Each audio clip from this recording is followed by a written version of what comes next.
My name is Eva, and this is my podcast. I hate sports, and I know nothing about sports. Many of you who have seen teasers for this episode have been confused because I'm talking a lot about sports. I would like for you as listeners to pay attention to the themes in the episode, and not necessarily the fact that we're talking about a sports team, the Miami Heat, who we now know has lost the finals to the Denver Nuggets. So, without much further ado, listen to Eva and Friends and Enemies, and I hope you continue to stick with me and learn about some of the stuff that really, really matters to me as I go on this journey with all of you. Here we go. What's up, Mihm? Not much. How you doing, Eva? I'm okay. I have a McDonald's iced tea. I've got a cup of a cafe Bustelo mixed with a half calf because I was almost done with that coffee. Little Keurig selections here. Oh, they have Cafe Bustelo and Keurig? They have a cafe Bustelo espresso style, and they also have a cafe con leche, which is pretty awesome. It's decent? Really? Oh yeah. I mean, obviously, it's not like you're frothing. Like it's a mix.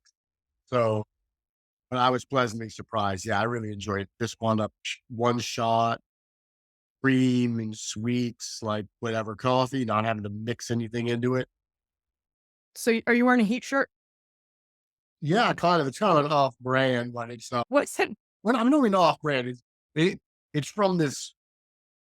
I got it. It's through this. There's like a local. I guess there's a podcast group, Five on the Floor, that they kind of focus on Miami sports and mostly the Miami Heat. Mhm. So this shirt is, I don't know how well it can be seen. It has not been washed throughout the playoffs. It's been worn, I believe, every playoff game. How bad does it smell? Or do you take it all? I don't. I mean, it's not like I'm working out in it or like, And you're obviously, are you going to amp it up for the finals? Is there going to be an addition to, to the different rituals that you have? no, listen, we stay the course. Yeah. We dance with the one who brought us. Uh huh. And, yeah, we just stay, we don't let go of the rope. Use a spoism. Eric Spoelstra is the coach of the Heat. Is that his nickname, Spo? Yes, yes, Coach Spo. Coach Spo. How long has he been the coach? Since he took over and kind of came out of nowhere, like most everyone on the team, in I want to say maybe 2008 Yeah. season. That's when Pat Riley, who still is the team president. I know he's still involved with the Heat. I used to see him around town all the time. Well, he's really, I said, oh, I did. That's not like it's nothing special. So oh, okay, but I I him. I mean, it's not like it's not like I'm a special person. And I was friends with Pat Riley. I used to see Pat Riley around. I did see him. Well, I mean, I spoke to him. So Oh, see him. I spoke to him. I did. How's that? Like, I talk to everybody. I don't care. How's the caramel macchiato? That's exactly right. I probably said something like that. What are you getting? I assure you. I assure you that I said, "What are you eating? Was that a donut?" It is. You do like It is. It is.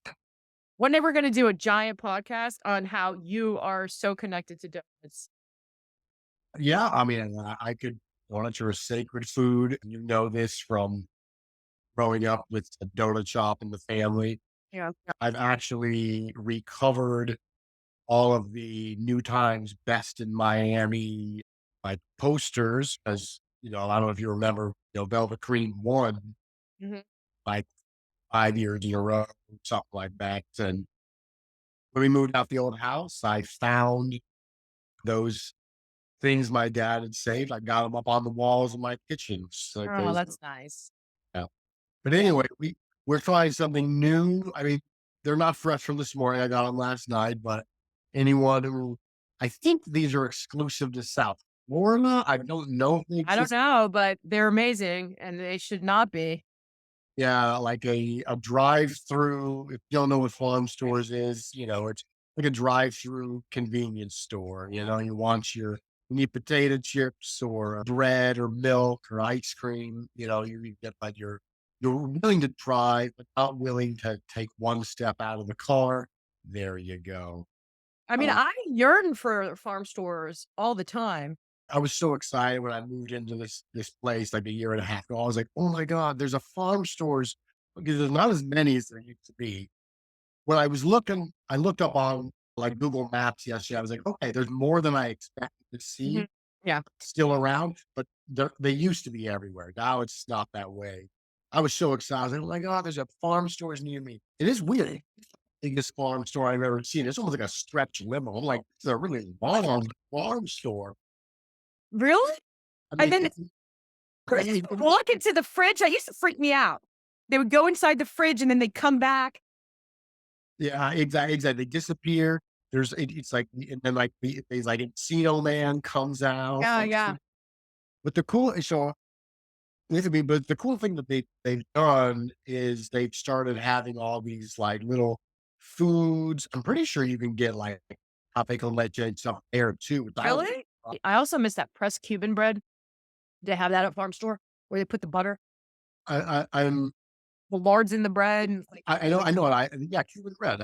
I don't know. It would not surprise me if you could it would be order it. smart. Well, I think people needed an intro learning all about our just like food proclivities and things like There we that. go. Like Yeah, the yeah. meandering. I mean, this is basically what they're gonna get. I don't care. Yeah. Yeah. Eye on the prize. They're Farm not gonna stores get donut no, made no. fresh. You can listen to me or don't listen to me. That's how I feel. They can listen Yeah. to Mim and don't listen to Matt Mim. It's whatever. I'm just talking to you. If one person listens, I'm happy. Okay, lovely listeners, I'm going to interject for a moment, which is what I'm going to do basically in every podcast episode to set this up. I had been teasing on Instagram and Facebook and even LinkedIn sometimes May 2023 as a month that something was going to drop in my life. Ultimately, ended up being this podcast, which I started in early June but announced in May. So here I am talking about how I had made the decision to just jump in and do it rather than sit there and wait for everything to be perfect. You've got 14 people telling you not to do it. I mean, I had multiple people. You need to get a microphone, which is true. At some point, I might. You need to, you know, you need to make sure. Listen, you need to get dial up internet. And you don't even have AOL. Oh, there will. What's up? Yeah, it's like what's a podcast? And I don't care. So I hate sports. Yes, yes, The funny thing is, you and I, as we do these segments, we're going to talk sports, and it's fine. But I didn't. And you might want to hit me through the screen. At one point, I said I don't care who wins, and I I'm a mean, Lakers fan in general, but I don't care. I don't care about sports. Then that's someone tells me these guys had a 3% chance that they're a bunch of kind of underdogs that no one really wanted, like a Motley Crue type of team, and that no one believed in them, and except for I guess this guy Bill Simmons. Wow. Tom Behe, Bill that's the thing, Simmons. right? And yeah, Bond. it was like Savant. I've heard his podcast in passing. He he has this sort of savant-like ability to home in on things and catch them the right way, and he was right about this. And so, I heard about this, like, these are my people. This is exactly what I'm always talking about. I gotta get on with Mim because he's hilarious. So if you can give me some background to this particular Miami Heat team and what they did that was so amazing and why they are the definition of the underdog. I'd love to hear it. You had asked me earlier when Eric Spoelstra became the coach, and I believe it was about 2008.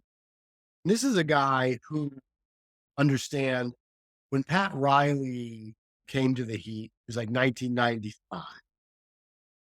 Eric's Eric Spoelstra was, he had to admit, of his early, maybe mid-20s at most. He was a video coordinator for the Miami. Meaning he's working in the dungeon somewhere. He's editing tape for the coaches to use to show players or scouting for the next teams or playing whatever. And, Riley comes in. Of course, a new boss comes in. You expect that boss is going to put in a whole bunch of his people, and I'm sure that happened to some extent.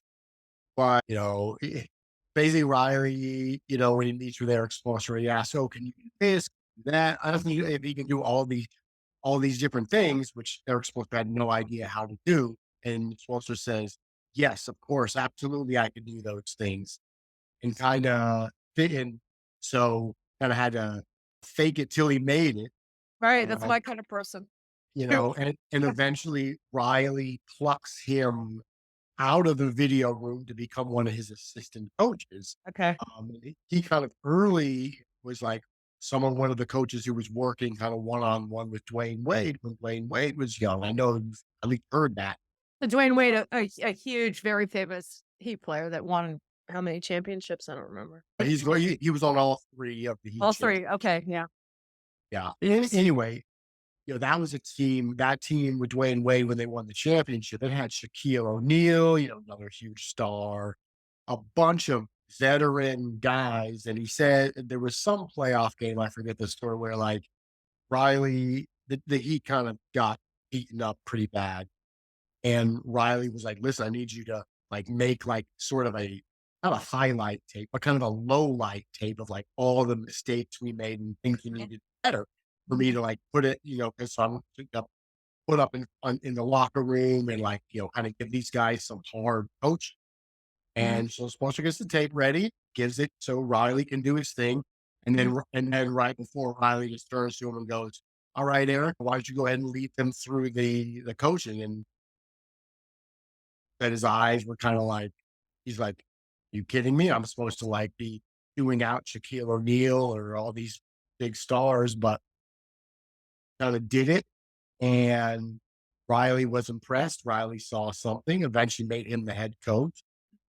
I think he's probably the best coach in the NBA right now. You could debate, but you're if he's not you could not possibly debate he's not one of the 2 or 3 best. The one thing about this organization, when they have someone they believe in, they stick with. And so that's step one. And one of the great things Eric Spoelstra has done with this team is he's really kind of changed the way they built the team. Miami's traditionally, with Riley, been a team that is always looking to acquire sort of disgruntled veteran star players. Mhm. They still do that. Jimmy Butler is the guy that we got this time. Tell me about Jimmy Butler a little bit. And Jimmy Butler is, well, he was a draft pick. He was a first round pick, but Yeah. I believe Chicago Bulls drafted maybe the last pick of the first round or one of the last 2 picks. So he was a late round pick. Mhm. And he gradually, it took some time, but he developed and became a star. Mhm. But also kind of garnered this reputation of being difficult to work with. And he got traded from Chicago to Minnesota and kind of famously eventually was demanding to get traded out of there.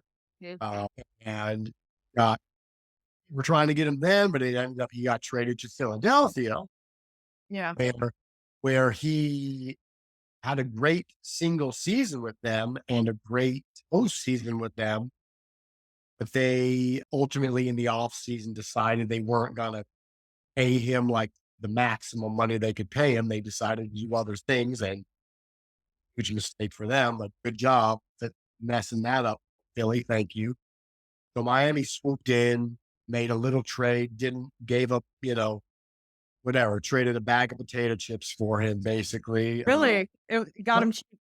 I mean, yeah, I mean, yeah, we had to give like a first round pick and but really, you look in retrospect, they, he's on dysfunctional organizations, and the thing about him is he wants everyone wants to win. Of course, all these people are competitive. Everyone wants to Mhm. win, but not Yeah. everyone is willing to do whatever it takes. No, as someone who loves to win, you gotta sacrifice a lot. And it means like, especially in the competitive arena, he pushes, besides being, I mean, you hear lots of guys are notoriously hard workers, and I'm sure many people are, but not just being that, but also being, demanding of your teammates but also, which some people can find embrace. And they say the Miami Heat is they acknowledge this team is not for everyone because No, but that's it. It's interesting. We have that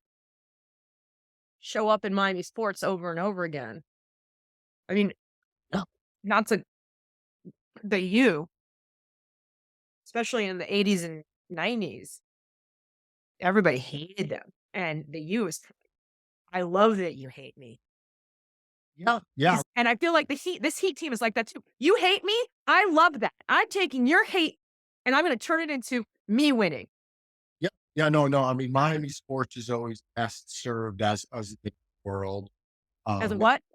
as us against the world. Us against the world, which again, I think I love it. I love that. And I love, you got a bit of a chip on your shoulder. Abrasive, the thing with abrasive is as long as you temper it a little bit, you can come in moments being abrasive, right? That's one of the things I heard about this team is that no one really likes them. Yeah, yeah, yeah, for sure. And let's be real, most of the national media, most of the people you see talking about this team, they haven't watched them all year. They have talking points of, oh, they keep calling, they say, oh, the Miami undrafteds, because we've got half of our Well, I team. love that. Really? The undrafted? No, no, I mean, half of the team, like a bunch of rotation players, were not drafted. They kind of bounced around, got opportunities, and the Miami Heat, what they really Yeah. do that's great is they identify guys with certain skills that they think they can mold, but also the temperament where they know they're going to come in, they're going to let us coach them, and they're going to put in the work that's going to be necessary to do the things we need them to do. And I feel like I wonder if that's part of what's going on here is that no one is even watching them. So they can do what they want and the pressure's not there. I think that's a part of it. It's an interesting dynamic because last year the Miami Heat were the number one seed. They had the best record in the Eastern Conference, Yeah. and they fell short. They lost in game 7 of the conference finals to the Yeah. Celtics last Yeah. year. Butler missed a shot that would have put the Heat ahead with like 10 seconds left or something. And so the expectations were high. Yeah. And then the offseason happened and it kind of looked like Miami didn't really do anything. They kind of stuck with their team. If anything, we lost one of our key players in free agency while everyone else around them was adding players and getting better. Mhm. And the regular season that bore out. Miami, I mean, literally took they had to get into the playoffs through the play-in tournament, which is what they do. They take like the 7th through the 10th team in each conference, and they put them in this little like kind of round robin tournament that you have to win your way into the playoff. And the Heat lost the first game of that. And on their last chance, were losing with like a few minutes to go in the game. And they pulled it out by playing great 3 minutes.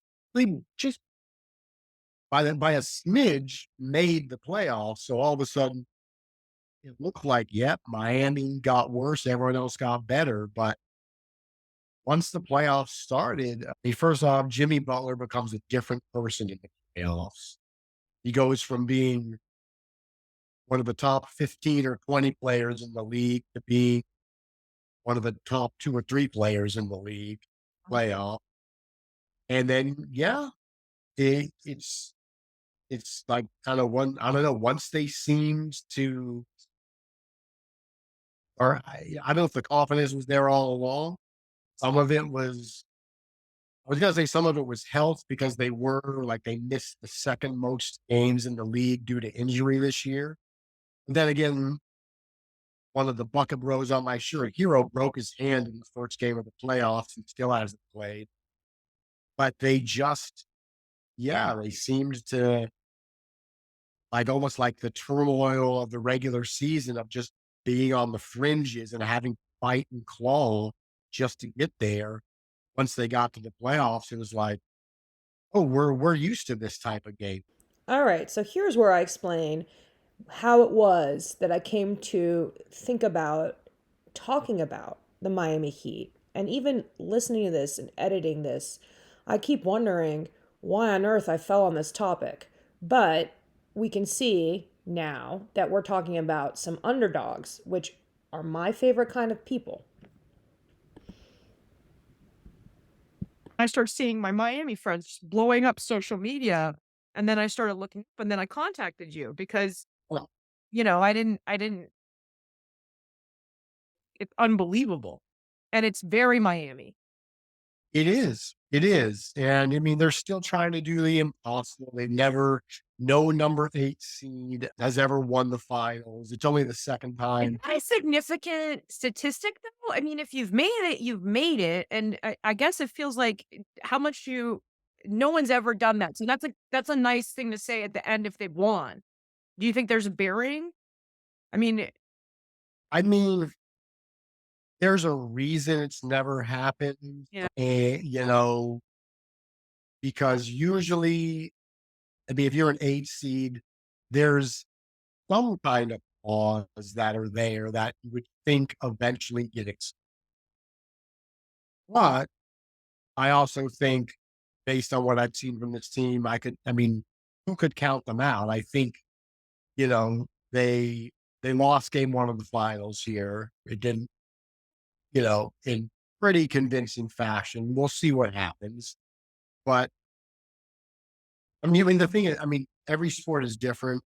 Mhm. One criticism the NBA has had was that as much as the playoffs are always great, you kind of know, even before the season starts, you usually know a pretty good idea of who's going to win the championship, or maybe the 2 or 3, maybe 4 teams is going to be one of these teams.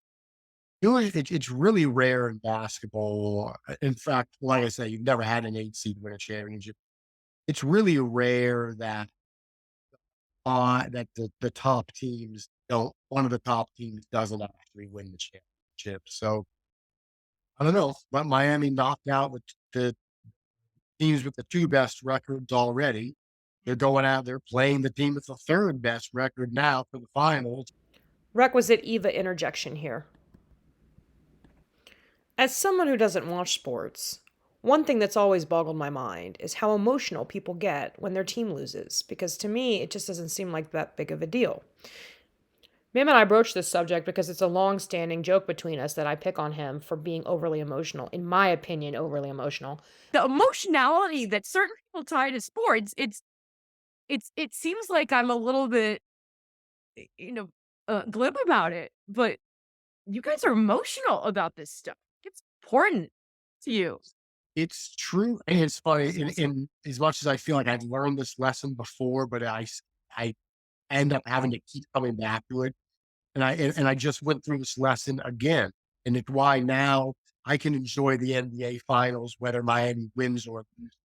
I want them to win really bad. I'm really trying to, like, not let it, like, I am emotionally invested, but I don't also shouldn't completely ruin your day or your week, or and okay, funny, you talk about expectations, right? Like, hey, these are the 8 seed. Anyone they beat, it's like, wow, what a pleasant surprise. This is crazy. Who expected this? But okay. So every step of the way, we're supposed to, and we get to our hated Boston Celtics side who goes to the final. And, Bill Simmons team there. And so the best of 7 series, right? First 2 games in Boston. Miami wins, not just one. Usually the goal of the road team, just win one of the road games to start off. Miami wins both games. I'm like, this was any other situation. You see the team on the road win the first 2 games, you're like, here's is done. Then comes home, game 3. Just absolutely annihilates Boston. Like, where they are getting laughed at and mulled and ridiculed. Like, they were a laughing stock. Miami's at 3 games to 0. You know how many times both teams have come back from 3 games to nothing to win in the history of the NBA? It's never happened. Never. It's Yeah. never Never once. Never. It's happened in baseball. It's happened in hockey. Basketball, it's never happened. Mhm. So, at this point, hey, he's going to win, right? Now there's that expectation. Austin wins game 4. Okay, fine. And they win game 5. Okay, but game 6 is in Miami. Now we close it. I'm watching that game 6, knowing that if we lose, it goes to game 7 in Boston. And good God, you don't want to give Boston that. You don't want to be first team to ever lose after being ahead 3-0. Now there's expectation. Game 6 was a great game, but I was miserable the entire time. It was just waiting for 2.5 hours to be able to attain. Yeah. We're losing the whole time, but we come back, we take the lead with like 3 seconds. It's like, oh my God, we're going to pull this off. Austin wins on a miracle play, basically, with like 0.1 seconds left. Well, don't even get into it. Devastating. Just devastating. It's like, wow. Gotta go back to Boston. It's gotta be the first team to ever win a 3-0. But I kind of decided after how miserable I was, you know what? This is probably got the next game, game 7. This is probably gonna be the last game of the season. I'm just gonna spend tonight celebrating the Miami Heat. We already lost. We're not even supposed to be here. Mhm. And of course, they kicked Boston's ass in front of Bill Simmons sitting courtside, and everybody, all the bros there ready for a celebration, you know. And so anyway, I'm just trying to carry that attitude into the finals. I'm trying to be more rational. Just even though I've learned this lesson before and gotten here before, it's like just celebrate and enjoy the team. Like I want us to win real bad because you don't want to get you don't get this close to a championship every year. But you know what? Either way, man, And you're yeah, like, saying kind of hoping to just be zen and live in the moment. And it sounds good now. We'll see how no, I don't believe you. we'll see how it sounds I in don't, in the series. I don't know. It sounds good. It sounds like that's a nice sound, but that sounds very 2023, right? I mean, this sounds like the advice we should be giving people. Live in the moment and just enjoy the fact that this has never happened. This is an unprecedented thing, and just enjoy the process. And I think probably that's unlikely for a lot of people, Yeah, but a nice sentiment. I'm trying. And I mean, listen, it's like, and I've been on the other side of things, like watching, especially as a Dolphin fan, for example, watching other teams be good and go to the Super Bowl. It's like, you know what? Like, not every team. I mean, there's fans who have gone their whole life not seeing their team even make it to the finals, or not seeing their team ever have a chance. So I'm been trying to just be, you know what? Let's go kick the Nuggets ass. But either way, what a ride. Thank you, Miami Heat. And if we can stick up 2 middle fingers one last time to everybody, I would love that. Yeah. for Jimmy freaking Butler, that would just be the icing on the cake. Yeah. Just Yeah. I mean, let's uh, because I don't know mhm. what team was meticulously created and is the expectation of having the expectation of winning, sort of like the team that is the mainstream team that everybody expects to win and had the right. I know no terminology. I Got know. the I right players, has the right coach, is in the right spot, has the money, has the right marketing. I know What? exactly what you mean, and the answer is easy and obvious. It's the Boston Celtics. Oh, wait, I didn't realize that. Oh, No, I didn't yeah, know that. yeah, yeah, no. Oh, that's lovely. It is the Miami Heat are the team that the national media tells you that Celtics are. Miami Yeah, Heat are the franchise that the Boston Celtics wish. that's Uh, beautiful. That's a you know, beautiful, beautiful they, thing. they are the blue collar team that allegedly the Celtics are. And listen, the Celtics are really good. They are a good franchise. We played them 3 times in the conference finals in the last 4 years. twice Miami, one Boston. They have my respect, but they're a team that, yes, built around 2 star players who were drafted very high in the draft. Good job. They chipped Boston. A lot of high draft picks don't work out. Good job, Boston, choosing guys. Not only were the right guys, but helping to develop them. Yeah. They have other high round draft picks and acquisitions that have been very crafty. Boston is the team they've got all the star players in the making at the NBA, and they're the franchise that has won the most championships in league history. Even though most of their championship highlights are narrated like, "Well, Brad Corbett has the ball, it's black and white." What I mean, I guess it's called throwing shade at what you just did. yeah. I And got listen, some back in the there's no shame in like winning like 6 championships in a row against a bunch of mail truck drivers when like 2 teams in the league. It's fine.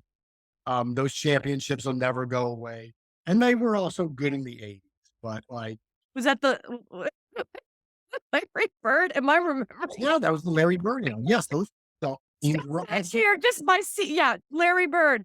I'm incredible. Yeah, I'm amazed you could. You know what? You should be amazed because I don't know where I pulled that out of. That the fact that you even know that type of bird is kind of It incredible. just shows my capacity to bullshit, Matt Mihm. Dude, There's stuff in here that I could just randomly pull out. It sounds like I know what I'm talking about, but not really. Finally, and I know some of you are thinking that, finally, Mim and I start to wrap it up and finish our discussion about the Miami Heat. the Heat have found a way to, yeah, take guys who are getting cut, I mean, cut from other teams. Yeah. Jimmy Butler does the same thing. They don't just, a lot of coaches or a lot of organizations will have guys like this and trust them to a point. But as soon as it's not going good, take that guy out. I mean, you give them rope and talk them up. They basically treat them like stars. Yeah. They tell them like they tell they and you know people. It's a cliche and no one wants to hear about and it gets overstated too. It's lazy, but we don't talk about heat culture. But really, one of the things that's their developmental program. They take these guys, they give them a chance to go through their lumps, and all the while they encourage them. It's like, no, like I don't care if you miss 5 shots in a row. Keep shooting the ball. They give them the rope and they just keep telling them, you're good enough. Like you belong. Yeah. And they actually mean it because they don't, like they all just say like just has so much confidence and you'll hear the same from Jimmy Butler. He'll be talking about like, and yeah, just these guys, they give me the chance to, come out and be a star. One thing I will admit is that sometimes at a sporting event, you can feel the energy in the room, and that energy sometimes drives the players to win. And Miami teams have extremely fun games. So here Mim is telling me about a particular song that I had never heard before. Listen, just ask them to play Pip Off on the Which I don't know what that is. I'll look it up. I don't dance. PEPAS. Oh, That's the song when they play it at the that's that is like the Miami victory song. is it? It's the basically when you hear that song come on at home in a Miami Heat home game late in the game, it's like, yep, we have just wrapped this thing up. Like, Yeah. that, yeah. So that's anyway. What Tell else? me two or three Okay. things about this team. I think Jimmy Butler with this run is kind of putting himself in the category of being a lot like Yeah. along with Dwayne Wade, like one of the most like just one of the cornerstone Mount Rushmore players of Miami Heat history. And anyone who had any lingering doubts about Spoelstra as a head coach, I mean, you know, if he can whip up this team into a championship contender, you're looking at a maestro at the height of their power, and it's something to really appreciate and enjoy. All right. I like that, maestro. And we're going to take your attitude and we're going to end it like this. We'll see what happens. That's right. Hey, we're gonna see what happens. Have some fun. I don't know the words to Peppa Santa Banner. I need a kazoo. Let's stop. I can't stop this. All right. And so, lovely listeners, that's the first episode of Eva and Friends and Enemies. We talk a lot of sports, which I generally don't enjoy, but the themes of being an underdog, of overcoming obstacles, of not caring what others think in order to accomplish your goals are themes that I cherish. And it was the first time I ever edited anything like this in my life. So you get what you get, and I hope that the content drives you to listen to more, but it's not perfect. And for that, I'm not apologizing. Over and out. This is Eva.